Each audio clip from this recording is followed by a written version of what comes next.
Pada Sabtu malam, 1 Oktober 2005, suasana damai di Pulau Dewata kembali terkoyak secara brutal. Di saat Bali baru saja mulai bangkit dan menata diri dari trauma masa lalu, teror kembali menghantui kawasan Kuta dan Jimbaran. Peristiwa ini menjadi sejarah kelam yang berulang, membuktikan bahwa luka lama yang belum kering benar bisa kembali disiram dengan darah dan air mata dalam sekejap mata. Tragedi ini berbeda dengan mimpi buruk tahun 2002. Kali ini, musuh tidak datang dengan kendaraan besar yang menerobos paksa, melainkan menyelinap dalam senyap di antara tawa renyah wisatawan yang sedang menikmati makan malam. Para pelaku memanfaatkan kelengahan di tengah keramaian, mengubah taktik dari hantaman keras menjadi serangan di jarak dekat yang jauh lebih sulit dideteksi. Keamanan yang diperketat di jalan raya ternyata tidak mampu menahan maut yang berjalan kaki memasuki restoran. Kecerdasan merakit bom yang seharusnya tidak pernah ada, malam itu digunakan untuk menciptakan alat pembunuh yang diisi ribuan gotri dan paku. Tujuannya bukan sekadar menghancurkan bangunan, melainkan untuk mencabik tubuh manusia yang tidak berdosa. Kejadian ini menjadi tamparan keras bagi kita semua, bahwa ancaman teror bisa beradaptasi dengan sangat licik, mengubah surga liburan menjadi neraka hanya dalam hitungan detik. Melalui narasi ini, kita akan menelusuri kembali detik-detik mencekam tragedi bom Bali 2 tersebut. Kita akan bahas semuanya secara tuntas, mulai dari latar belakang, kronologi ledakan di 3 lokasi yang terjadi hampir bersamaan, anatomi bom ransel yang dirancang khusus untuk melukai, proses identifikasi pelaku yang hanya menyisakan potongan hingga operasi perburuan besar-besaran yang berujung pada tewasnya sang perakit bom Dr. Azhari dan tewasnya sang dalang bom Noordin M. Top. Pada tahun 2005, Pulau Bali sebenarnya sedang berada dalam momen kebangkitan yang penuh harapan. 3 tahun telah berlalu sejak tragedi mengerikan bom Bali 1 pada tahun 2002, dan luka fisik maupun psikologis masyarakat perlahan mulai sembuh. Denyut nadi pariwisata yang sempat mati suri kembali berdetak kencang. Jalanan Legian dan Kuta yang dulunya sepi mencekam kembali dipadati oleh turis mancanegara. Hotel-hotel mulai terisi penuh, dan para pedagang acung di pantai kembali berani tersenyum karena dagangan mereka laku. Ada optimisme besar bahwa masa-masa kelam terorisme sudah berlalu dan Bali telah kembali menjadi surga yang damai. Keyakinan akan keamanan ini bukan tanpa alasan. Pasca ledakan bom besar di Bali tahun 2002 dan kedubes Australia di Jakarta pada tahun 2004, aparat keamanan Indonesia telah memperketat pengamanan secara drastis.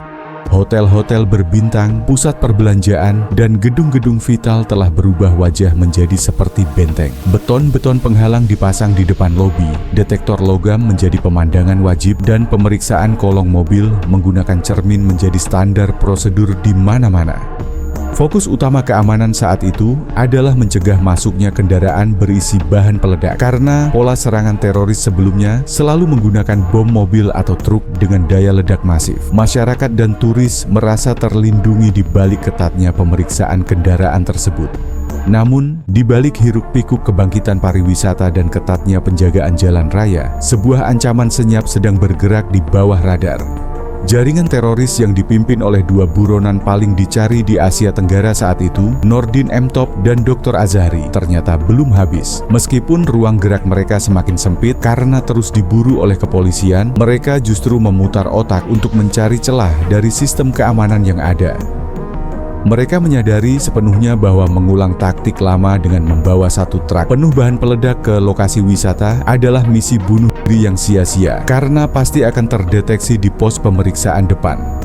Oleh karena itu, Dr. Azhari dan Noordin M. Top memutuskan untuk mengubah strategi secara radikal. Mereka meninggalkan metode kekuatan besar yang mencolok dan beralih ke metode yang lebih senyap, mematikan, dan sulit dideteksi menggunakan serangan individu. Mereka melihat celah fatal dalam sistem keamanan saat itu, yakni aparat terlalu fokus memeriksa kendaraan, tetapi kurang waspada terhadap pergerakan orang per orang yang berjalan kaki. Inilah yang melandasi keputusan mereka untuk merancang bom yang lebih kecil, ringkas, namun tetap mematikan, yang bisa dimasukkan ke dalam ransel biasa.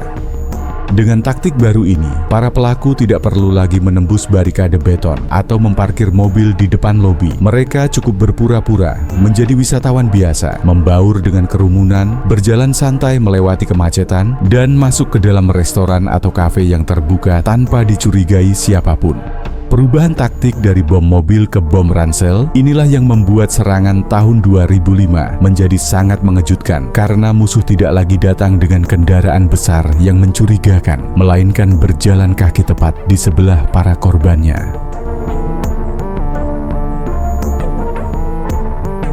Sabtu malam 1 Oktober 2005 seharusnya menjadi malam minggu yang menyenangkan di Pulau Dewata. Langit Bali cerah dan suasana liburan terasa sangat kental. Ribuan wisatawan, baik dari mancanegara maupun turis lokal, tumpah ruah di jalanan untuk menikmati makan malam. Tidak ada yang menyadari bahwa di tengah keramaian itu, maut sedang berjalan perlahan mendekati mereka.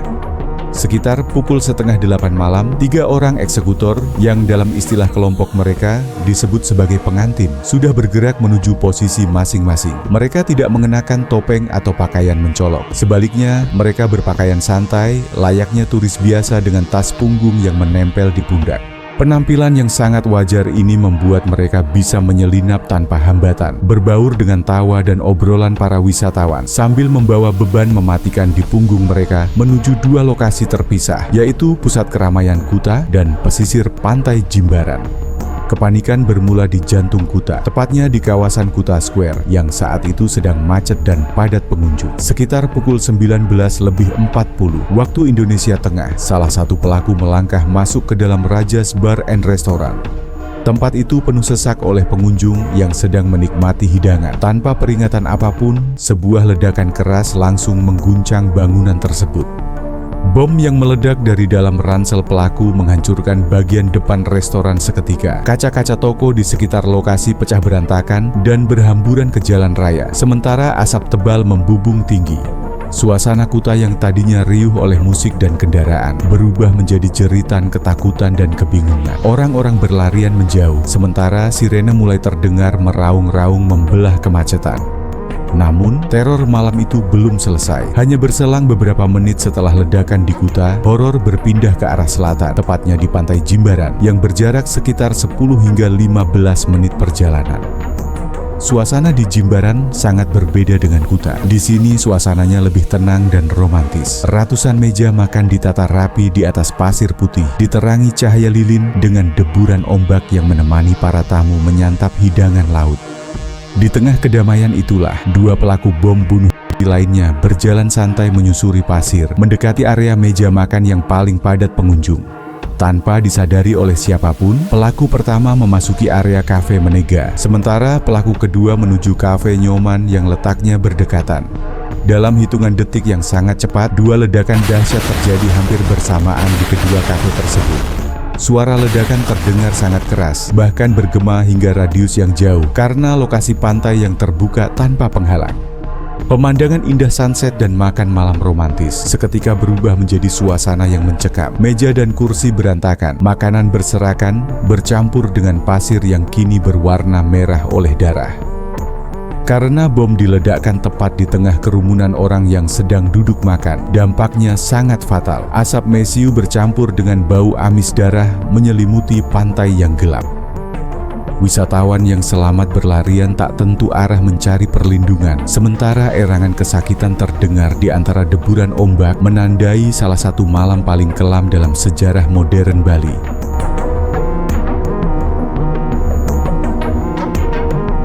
Setelah serangan mereda dan tim investigasi forensik kepolisian mulai menyisir lokasi kejadian, mereka menemukan fakta-fakta teknis yang membuat bulu kuduk berdiri. Temuan ini menyingkap betapa licik dan kejamnya Dr. Azhari, otak di balik serangan tersebut dalam merancang alat pembunuh massal. Berbeda dengan serangan tahun 2002 yang mengandalkan kuantitas bahan peledak dalam jumlah ton yang diangkut mobil, kali ini teroris menggunakan bom ransel yang didesain secara spesifik untuk mematikan manusia dalam jarak dekat. Bom ini dirakit sedemikian rupa agar ringkas, mudah disembunyikan dalam tas punggung biasa, namun memiliki dampak penghancur yang luar biasa mengerikan bagi tubuh manusia. Jantung dari bom rakitan ini adalah penggunaan bahan kimia bernama TATP atau triaceton triperoxide. Di dunia perakitan bom, bahan ini memiliki reputasi yang sangat menakutkan hingga dijuluki sebagai Mother of Satan atau ibunya setan. Julukan ini bukan tanpa alasan. Bahan ini dikenal sangat tidak stabil dan sensitif. Gesekan, panas, atau guncangan sedikit saja bisa memicunya meledak seketika, bahkan sebelum pelaku sampai ke target. Namun, risiko tinggi itu diambil oleh perakit bom karena TATP memiliki daya ledak yang sangat tinggi.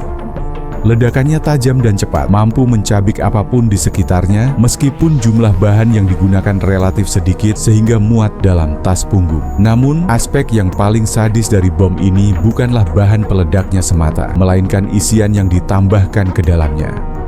Dr. Azhari sengaja mengisi rongga-rongga di dalam bom tersebut dengan ribuan gotri, sebuah bola-bola besi kecil yang biasa dipakai pada bantalan roda, serta potongan paku. Tujuannya sangat jelas dan jahat, yaitu untuk mengubah bom tersebut menjadi sebuah granat raksasa. Ketika pemicu ditarik dan bahan peledak utama meledak, ribuan gotri ini terlempar ke segala arah dengan kecepatan setara peluru. Bagi para korban yang berada di radius ledakan, efeknya bukan hanya terkena gelombang panas, melainkan tubuh mereka dihujani oleh ribuan proyektil besi panas tersebut. Kombinasi antara desain bom dan situasi di lapangan membuat dampaknya semakin fatal. Karena para pelaku membawa bom tersebut di punggung atau dada mereka sambil berdiri, posisi bom berada tepat di ketinggian pinggang atau dada orang dewasa. Sementara itu, sebagian besar korban di Jimbaran dan Kuta sedang dalam posisi duduk menikmati makan malam. Akibatnya, titik ledakan berada sejajar dengan bagian tubuh vital para korban, seperti kepala, leher, dan dada. Inilah yang menyebabkan tingginya angka kematian di tempat dan parahnya luka-luka yang diderita korban selamat. Banyak korban yang berhasil bertahan hidup harus menjalani hidup dengan serpihan-serpihan gotri yang tertanam permanen di dalam tubuh mereka, menjadi saksi bisu kekejaman taktik teror malam itu.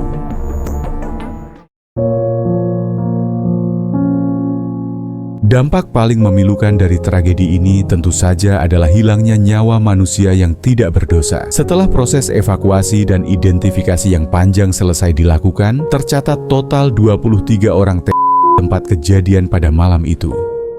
Dari jumlah tersebut, 20 orang adalah warga sipil yang menjadi korban kebiadaban teror saat sedang menikmati waktu santai mereka. Fakta yang menyedihkan adalah mayoritas korban tewas justru merupakan warga negara Indonesia berjumlah 15 orang. Hal ini menjadi bukti pahit bahwa meskipun serangan ini ditujukan untuk mengguncang dunia pariwisata dan komunitas internasional, warga lokallah yang paling banyak menjadi korban.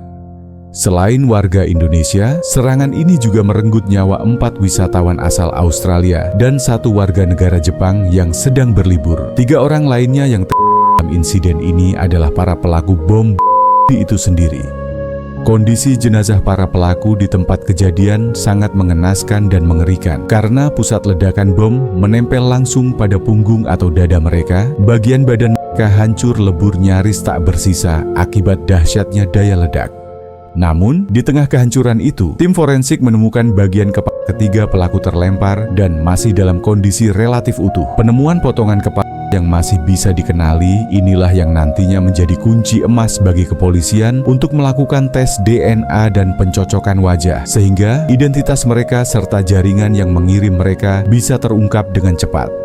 Selain korban tewas, penderitaan juga dirasakan oleh lebih dari 129 orang lainnya yang mengalami luka-luka serius. Cedera yang diderita para korban selamat ini sangat beragam dan berat. Sebagian besar menderita luka bakar serius akibat hawa panas ledakan, sementara banyak lainnya mengalami trauma fisik mendalam karena tubuh mereka tertembus oleh ribuan serpihan gotri dan paku yang menyebar saat bom meledak.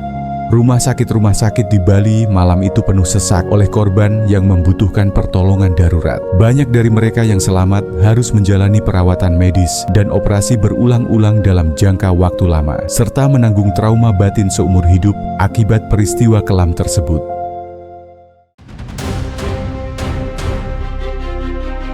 Proses pengungkapan identitas para pelaku menjadi babak paling krusial sekaligus mengerikan dalam investigasi pasca ledakan. Karena para pengebom hancur lebur akibat daya ledak yang begitu dekat, satu-satunya petunjuk fisik yang tersisa dan masih bisa dikenali hanyalah potongan kepala. Dalam langkah yang jarang terjadi namun dianggap perlu karena situasi mendesak, kepolisian akhirnya memutuskan untuk merilis foto wajah ketiga potongan kepala tersebut ke media massa dan televisi nasional. Tujuannya adalah agar masyarakat luas atau siapapun yang mengenali wajah-wajah tersebut bisa segera melapor. Strategi ini membuahkan hasil. Laporan dari masyarakat dan keluarga mulai berdatangan, yang kemudian ditindaklanjuti dengan prosedur ilmiah yang ketat. Tim forensik kepolisian segera bergerak mencocokkan sampel DNA dari potongan tubuh di lokasi kejadian dengan sampel darah dari keluarga yang melapor. Hasil tes DNA tersebut memberikan kepastian mutlak mengenai siapa saja yang berada di balik aksi nekat ini. Terungkaplah 3 nama pemuda yang menjadi eksekutor lapangan. Salik Firdaus, seorang pemuda asal Cikijing, Majalengka, Jawa Barat, teridentifikasi sebagai pelaku yang meledak diri di kafe Nyoman. Sementara itu, ledakan di kafe Menega dilakukan oleh Misno atau yang dikenal dengan panggilan Wisnu, pria asal desa Ujung Manik, Kecamatan Kawunganten, Cilacap, Jawa Tengah. Pelaku ketiga yang memporak-porandakan kawasan Kuta adalah Ayib Hidayat yang berasal dari Kampung Pamarikan, Ciamis, Jawa Barat. Identifikasi ini sangat penting karena berhasil memetakan asal-usul jaringan perekrutan mereka yang ternyata berpusat di beberapa daerah di Pulau Jawa. Namun, temuan yang paling mengguncang bukanlah sekadar nama-nama tersebut, melainkan sebuah bukti digital yang ditemukan polisi dalam penggerebekan di tempat persembunyian jaringan ini. Polisi menemukan sebuah rekaman video yang sengaja dibuat sebagai pesan perpisahan atau wasiat terakhir dari ketiga pelaku. Dalam video yang direkam dengan latar belakang kain hitam tersebut, ketiga pemuda itu tampak memberikan pernyataan terakhir mereka dengan wajah tenang, seolah siap menjemput ajal beberapa saat sebelum mereka berangkat ke Bali untuk melakukan aksi bunuh. Yang membuat rekaman itu semakin mencekam adalah kemunculan sosok lain di dalam bingkai kamera. Terlihat seorang pria bertopeng misterius yang mendampingi mereka, memberikan semangat dan bahkan memberi selamat kepada para calon pengantin tersebut.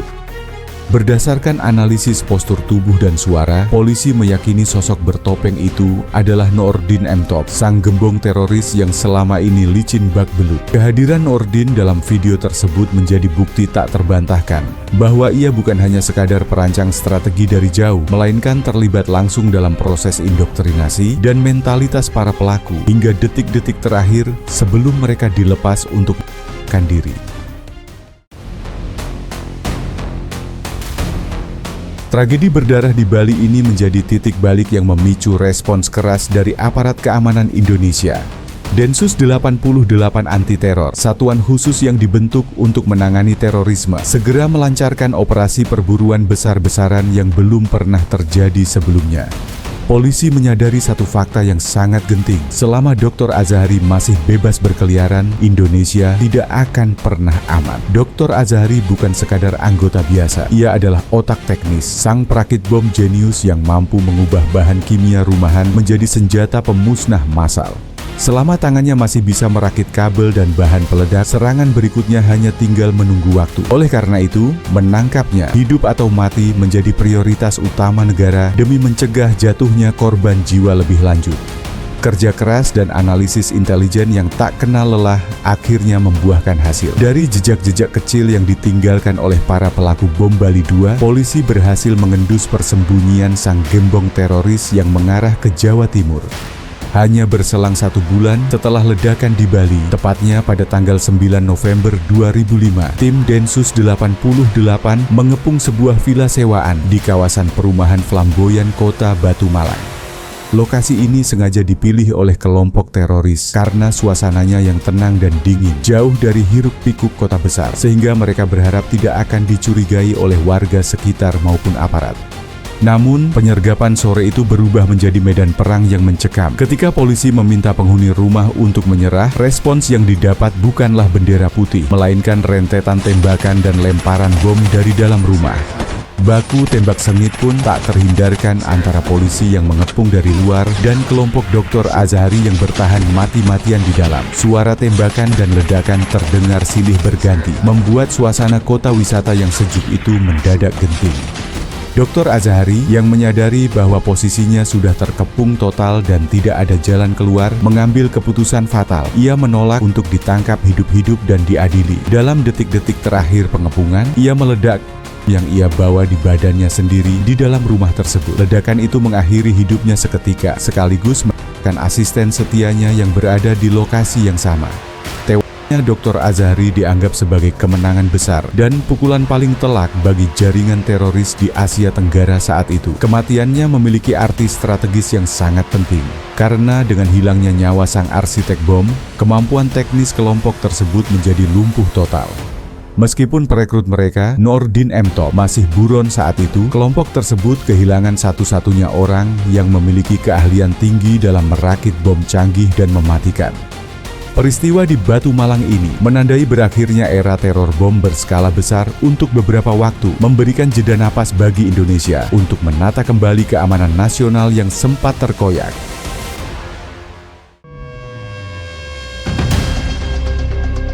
Ketika asap mesiu perlahan menghilang dari villa di Batu Malang, pada November 2005, Indonesia sempat bernapas lega karena Dr. Azhari, sang perakit bom jenius di balik bom Bali 2 telah tewas.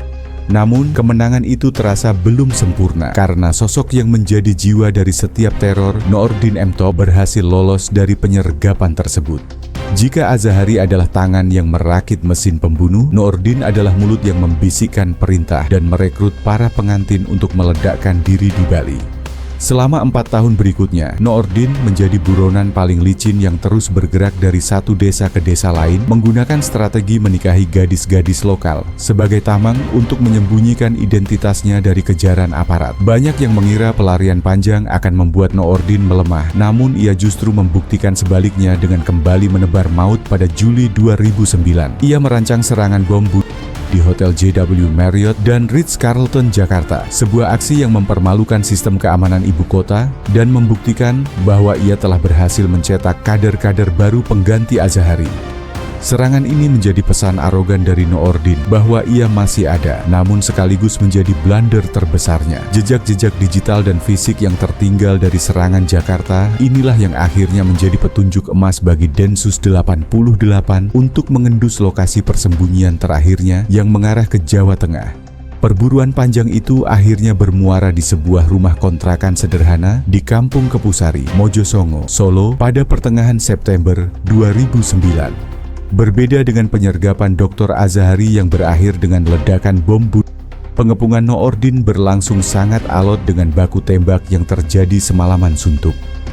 Di bawah sorotan lampu tembak dan kepungan pasukan elit, Nordin bersama sisa-sisa pengikut setianya menolak untuk menyerah, bertahan mati-matian di dalam rumah yang telah menjadi benteng terakhir mereka.